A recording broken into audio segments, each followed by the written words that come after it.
Well. Good morning, West Ham fans. 4-day week for us in the UK. Obviously, yesterday was bank holiday, and they always drag on the 4-day weeks, don't they? But um, it was a strange weekend, wasn't it? Or prolonged bank holiday weekend.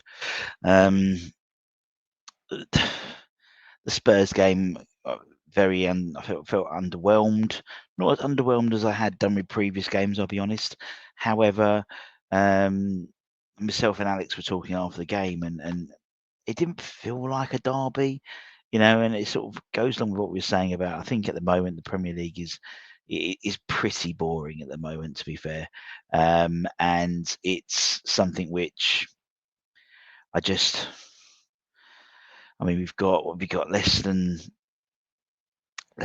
19 days until the end of the season. I think it couldn't come soon enough. And then obviously yesterday, the under-21s are in their PL2 quarter-final against Man United away, and Man U basically did a job in a second half, particularly. So we obviously took the lead. Mike Daly scored about 30 minutes, and then obviously second half United pretty much ran riot, to be fair. And their season's over with now. So I think realistically for me, yes, the game on Sunday was literally our. I mean, now we've got obviously United. I mean, it'll be a similar thing, I imagine, to the game against Spurs. You'd have a second string out for United. You'd assume they will get through to the Europa League final, and it's all about the Europa League final for them. Then we've got a Forest side who have basically gone into free fall, really, and then you've got an Ipswich side who are already relegated. So, you know, for I'd say for it's almost like I hate the expression "season's over" because there's still 9 points to play for. There's still, opportunities there, but it really is sort of kind of done and dusted, really. And with the under-21 season finished as well, now for me it's the time to show us what the future is going to be. Show us the likes of Lewis Orford in the first team. Give him those minutes. Ollie Scarles has been inconspicuous with his absence. It must be an injury thing, really, because he hasn't appeared for the 21s either. And he could have easily played on he could have played yesterday, so obviously he wasn't in. So I'd assume there was some sort of injury there to Ollie. But you're thinking now, I mean, if I look at the side that played, let's look at the side that played against Spurs, or the side that started against Spurs. Where is it? There we go. So the side that started against Spurs, you're looking at that. You've got Areola, he'll be here next season. You've got Todibo, he'll be here next season. Or Willie, we don't know. There's a conspiracy theory that he's very much on United's books for next year, but we'll wait and see. Mats Kilman, I think unless a bid comes in, will be with us next season, although he's on the list, so to speak, if a deal comes in. Koresh is out of contract. Wan-Bissaka will still be here. Souček, if a bid comes in for him from Everton or Leeds particularly. Paqueta, we know about the Paqueta situation. We're unlikely to hear a verdict until the summer. So, the likes of Flamengo could be interested in him, but they would want him for the Club World Cup, and he'd want to play for them in the Club World Cup. So it would mean a June the 1st sort of transfer. Emerson, around unless a bid comes in. Bowen, he's here. Kudus, he's gone. Fulkrug, he'll probably stay. So the best part of about 4 or 5 of those players potentially won't be here this, when we kick off in August. Then you look at the bench, Soufal out of contract, Fabianski out of contract, Ever Ferguson going back to Brighton, Danny Ings out of contract, Mavropanos, if a bid comes in, he's gone. Guedo, he's gone. Carlos Soler doesn't look like we're making his deal permanent.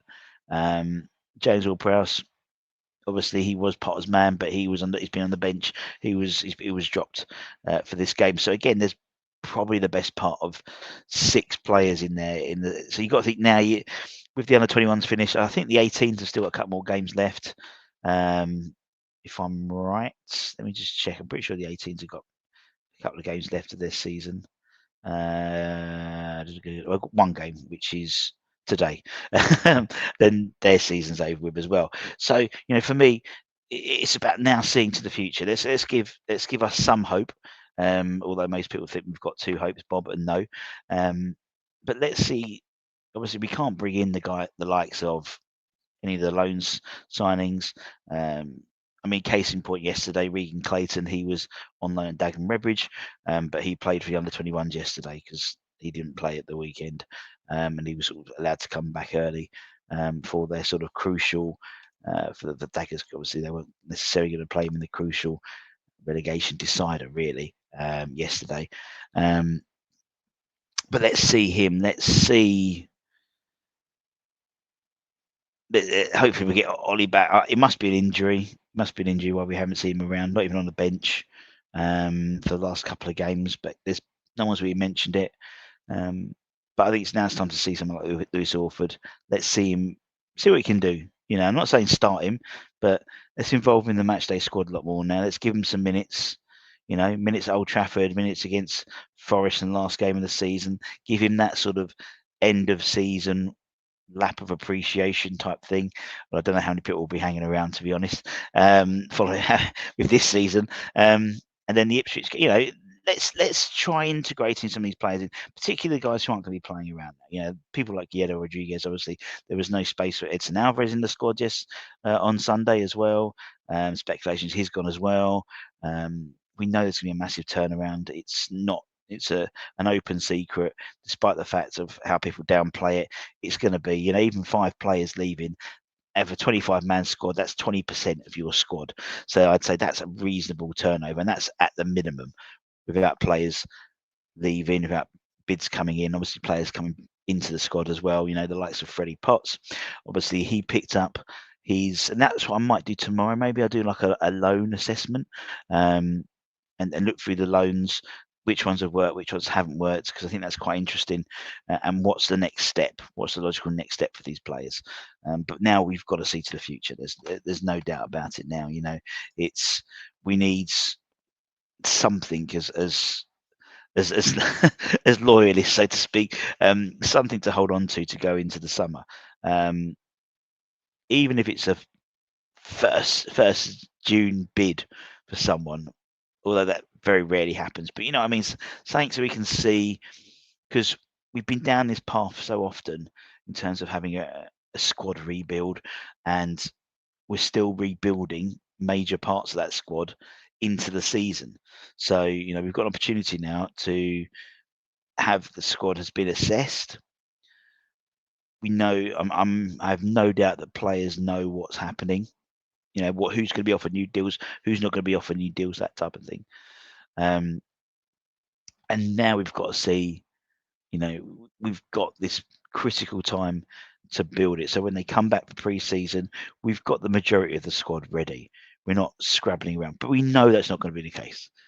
We know we're still going to be scrabbling around come August. We just know we will be, because that is how we've always done it. And despite the fact we don't want to do that, that was the whole idea of having Tim Steidten, but we're still scrabbling around last year, weren't we? And now we haven't got someone like that in place. But I want to see something now. I want to see, these you've got 3 opportunities to allow the likes of Lewis, maybe get someone like Ezra Mayers some minutes, or put him on the bench. Throw Kalen in, let's see what he can do. Let's put Finn Herrick on the bench. So he's around. There's a real opportunity now in these 3 games to really blood in some of these youngsters into the squad. Not necessarily from start, but into the squad. Get those experiences. Get Finn, even his 3rd choice, get him in and around the first team.